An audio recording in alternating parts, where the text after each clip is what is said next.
Salam alaikum, bonjour. Aujourd'hui, je vais faire une révision de l'électronique, soit sup, soit spé. Le contenu sera destiné aux élèves des classes prépa et surtout les élèves de la deuxième année.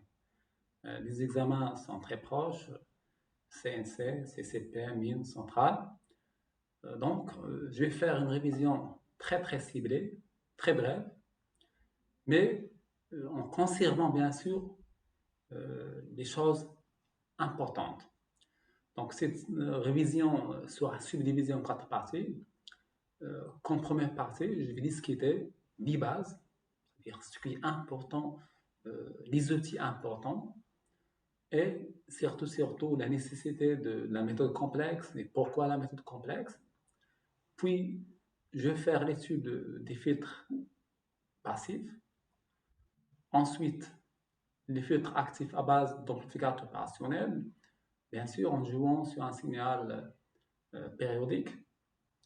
Et finalement, l'électronique numérique, échantillonnage, petit filtrage numérique et la numérisation d'une équation temporelle. Donc, je vais commencer par la première partie, donc c'est les bases. Donc, partie 1, les bases.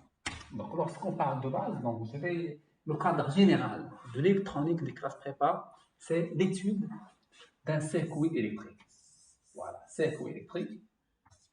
Voilà, un circuit. On a une tension d'entrée qu'on appelle E et une tension de sortie qu'on appelle S. Donc, on a presque trois objectifs. Le cas où E est constant, ou bien un échelon de tension. Le cas où E est un signal sinusoïdal.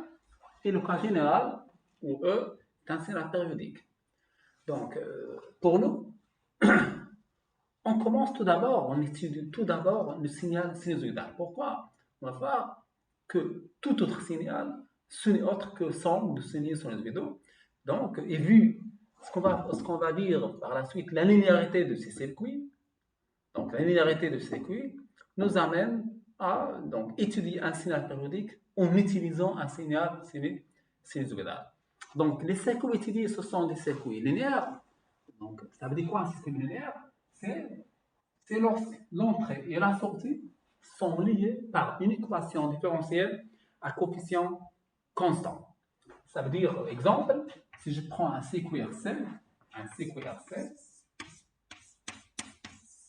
voilà E, et voilà S.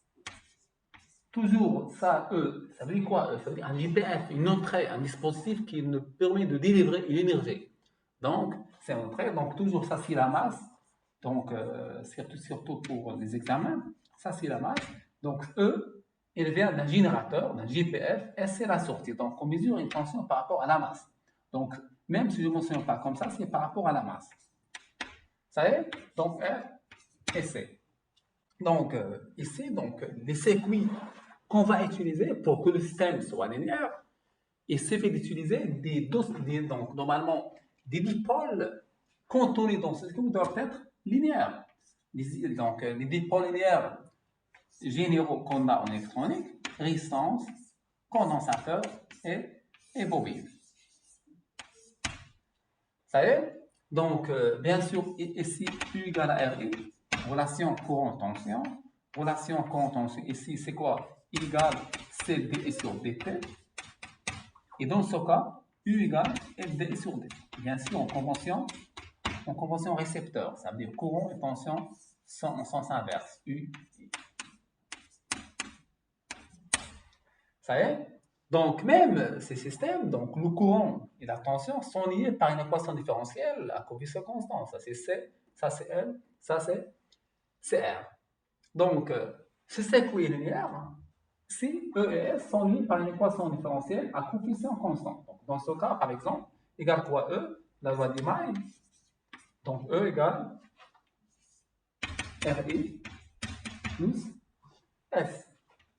Et c'est quoi I? Ici, le courant dans un condensateur, d'après cette formule, c'est R, c'est ds sur dt plus s égale à e implique, dans l'écriture canonique, ds sur dt plus s sur tau égale à e sur tau, avec tau égale r fois c.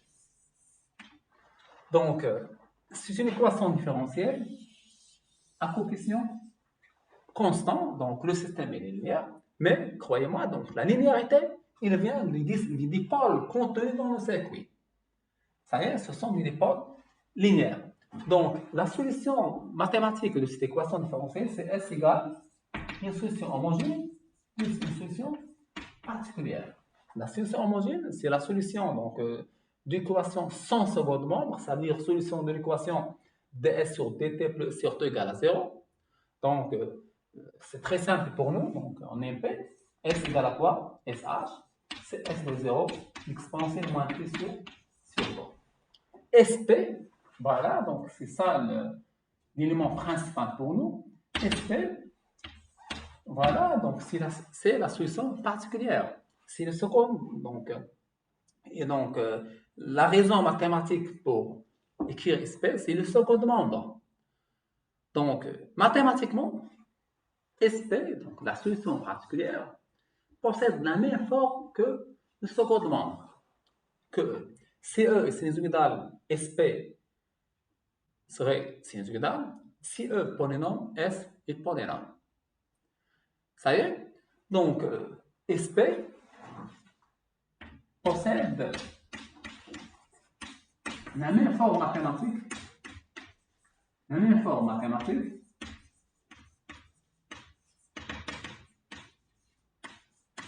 que E. Donc, si E, par exemple, est sinusoïdal, par exemple, E égale à E cosinus oméga t plus phi, donc la solution particulière, c'est Sm cosinus oméga t plus phi. Voilà, ça veut dire que c'est une solution sinusoïdale et de même pulsation que E.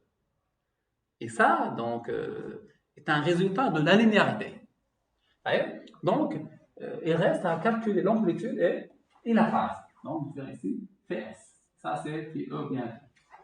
Donc, il reste à calculer Sm et Fs. Donc, et dans ce cas, donc, pour déterminer SP, donc, puisque c'est une solution sinusoïdale, on utilise la notation complexe. Pourquoi? Parce que, donc, dans le cas où E est sinusoïdal, donc, au lieu de travailler sur la composante réelle de ES, on travaille sur la composante complexe. Ça veut dire, ici, je peux dire que D sur dt complexe, c'est D sur dt plus S complexe sur tau égale E complexe. Donc, et puisque SP, donc, est sinusoïdal, donc je peux travailler ça, SP c'est le réel. SP, tout simplement, c'est le réel de SP complexe. Avec SP complexe, c'est quoi? C'est Sn expansif de G facteur d'oméga T plus Ps. Donc, pourquoi on utilise la méthode complexe? Tout simplement, il nous facilite très bien les relations. Donc, par exemple, la dérivée SP est une solution particulière qui vérifie l'équation. Normalement, donc, la dérivée de SP sur dt, c'est quoi? Tout simplement, c'est J oméga. C'est J oméga SP. La dérivée seconde, c'est quoi? C'est tout simplement G oméga fois J oméga, ça veut dire c'est mon oméga carré. Donc, d carré SP sur dt carré, c'est mon oméga carré fois SP. Donc, la méthode complexe donne des résultats rapides. Donc, ici, même dans le cas où l'entrée est un signal sinusoïdal, donc, toute réponse du circuit, soit au niveau du courant I, soit au niveau de la tension R, soit au niveau de la tension S, toute réponse, ça serait sinusoïdal et de même pulsation que la tension d'entrée. Donc, même ici, par exemple, ici, c'est quoi D sur dt? C'est J oméga U, donc en notation complexe. Donc, c'est trois grandeurs.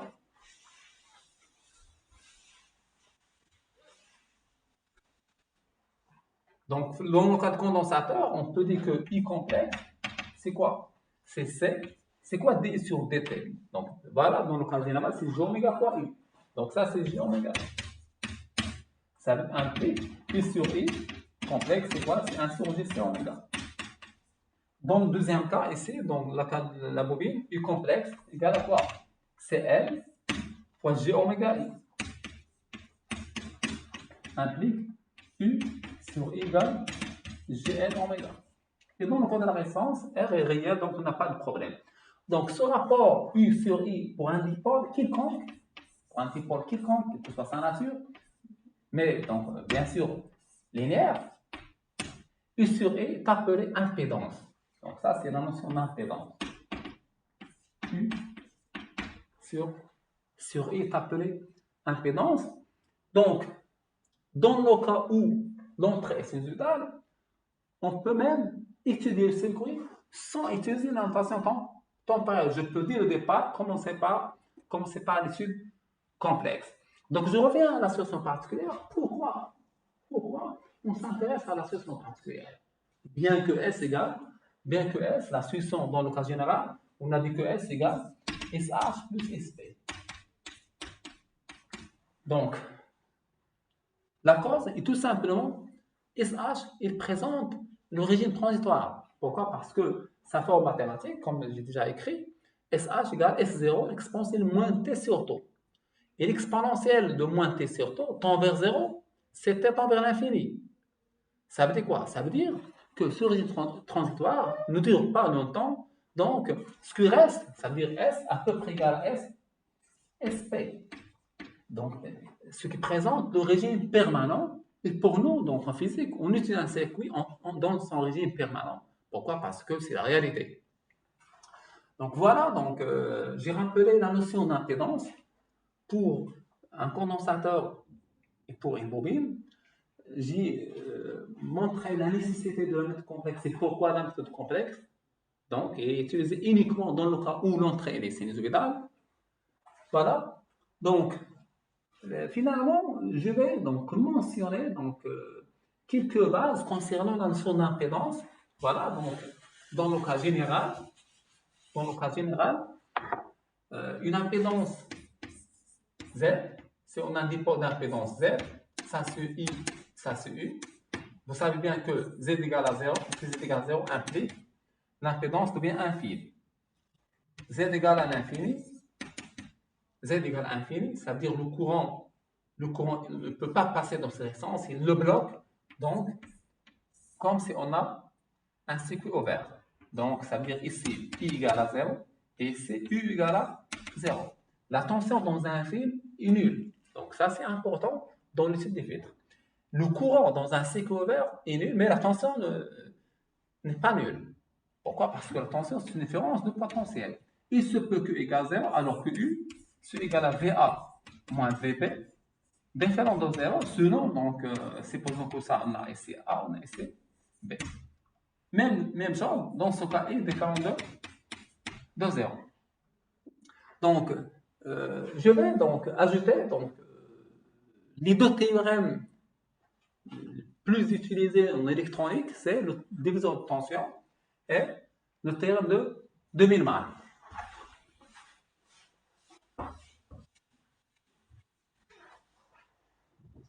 Voilà, donc TH1, diviseur de tension.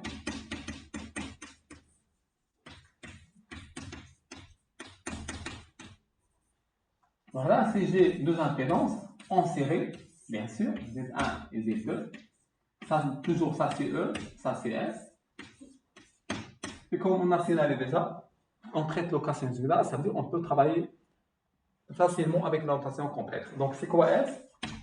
C'est E fois Z2 sur Z1 plus Z2.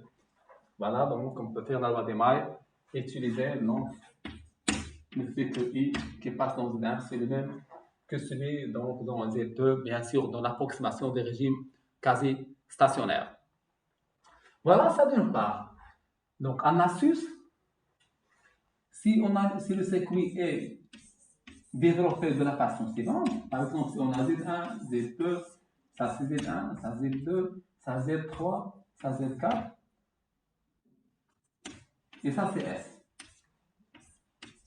Donc, bien sûr, ici, si je vais utiliser le diviseur tension pour calculer S en fonction de E, voilà, dans ce cas, Z1 et Z2 ne sont plus en série. Ça veut dire, je ne peux pas dire, si j'appelle cette tension V, je ne peux pas dire que V égale à E fois Z2 sur Z1 plus Z2. Non. Pourquoi? Parce que ces deux dipôles ne sont pas en série ni en parallèle. Donc, le fait que deux dipôles ne sont pas en série, ça ne dit pas qu'ils sont parallèles. Et ça, c'est une erreur très très connue, donc, surtout pour les élèves de première année. Donc, qu'est-ce que je vais faire? J'applique d'exotension entre Z3 et Z4, puisqu'ils sont en série. C'est quoi S? C'est V fois Z4 sur Z4 plus Z3. Voilà. Et puis, je vais simplifier un peu le montage. Je vais simplifier un peu le montage. Donc, j'ai Z3 en série avec Z2. Les deux sont parallèles avec Z3 en série avec Z3 en série avec Z4. Les deux sont parallèles avec Z2. Ça veut dire, je peux faire le montage comme ça. Voilà, ça, c'est Z1. Ça, c'est Z équivalent. ZE égale Z2 en parallèle avec Z3 plus Z4. Ça y est? Donc, et finalement, c'est quoi ça, cette tension? Cette tension, c'est la tension dans Z2 qui en parallèle avec la forme des deux. Donc, c'est V. Ça, c'est V. Et ça, c'est E. Donc, c'est quoi V? V, c'est E fois ZE sur ZE plus Z1. Voilà, donc comme ça, on peut étudier donc, un montage en utilisant le diviseur de tension deux fois. Bien sûr, Z1, donc l'astuce, c'est ne considérer pas que Z1 est en série avec Z2. Donc, le deuxième théorème qui est très important ici, c'est le théorème de Millman. Voilà, donc le théorème de Millman, c'est une écriture, c'est écrire autrement la loi d'E, tout simplement. Mais pour nous, on va donner directement des résultats sans faire la démonstration, puisqu'il s'agit d'une révision. Donc, je suppose que ça c'est Z1, donc voilà un potentiel P1 dans un circuit, soit à un point où on a donc un nœud entre plusieurs dépôts, Z1, Z2, CV2, jusqu'à Z1. Je vais vous donner des exemples. Donc, ça veut dire j'ai un point, on a ces Z1, Z2, Z3, donc jusqu'à Zn, côté de résistance, condensateur. Vous savez? Donc, on peut montrer que VA, c'est quoi? C'est le rapport de sigma de VI sur ZI sur sigma de 1 sur ZI. Bien sûr, alors 1 jusqu'à N. 1 jusqu'à N. Ça y est? Donc, il suffit de connaître, ou bien de ne pas oublier l'un des fils. Il y a un défi qui sort de ce point A. Parfois, et ça c'est 20% bien, non, 5% des cas dans les examens, ils nous donnent des courants. Voilà un courant par exemple I1 qui sort du nœud, un autre courant I2 qui entre du nœud. Voilà, ils nous obligent parfois à calculer I1 dans un nœud. Et on veut utiliser le théorème de Millman. Donc dans ce cas, on revient à l'origine du théorème que j'ai dit avant. Donc, Millman, c'est tout simplement la loi du nœud. Donc, il suffit d'ajouter ici I2 entre plus I2 moins I1. Donc, ça, c'est le cas général du théorème de Millman. Ça y est? Donc, dans cette partie, donc, on a abordé les deux théorèmes importants dans presque toute l'électronique de la deuxième année et de première année. J'ai mentionné la notion de régime transitoire et de régime permanent. Et j'ai dit que le régime permanent, c'est le régime qui présente le fonctionnement en permanence du montage. Donc, SP est la solution mathématique de l'équation avec second membre qui est donc plus grande, ou bien je peux dire que la solution homogène est négligeable devant cette solution. Donc, on a utilisé la méthode complexe pour déterminer SP, et ça est dû au fait que E est un signal sinusoïdal. Deuxième chose, On a utilisé la linéarité et on a dit qu'un circuit linéaire, si l'entrée et la sortie sont liées par une équation différentielle à coefficient constant. Voilà, donc j'ai terminé cette partie donc, des bases. Donc, on va aborder donc par la suite l'étude des filtres. On va voir pourquoi la notion de filtre ici, ou bien filtre de fréquence, s'impose dans notre cas. Voilà, merci et à la prochaine, Inch'Allah.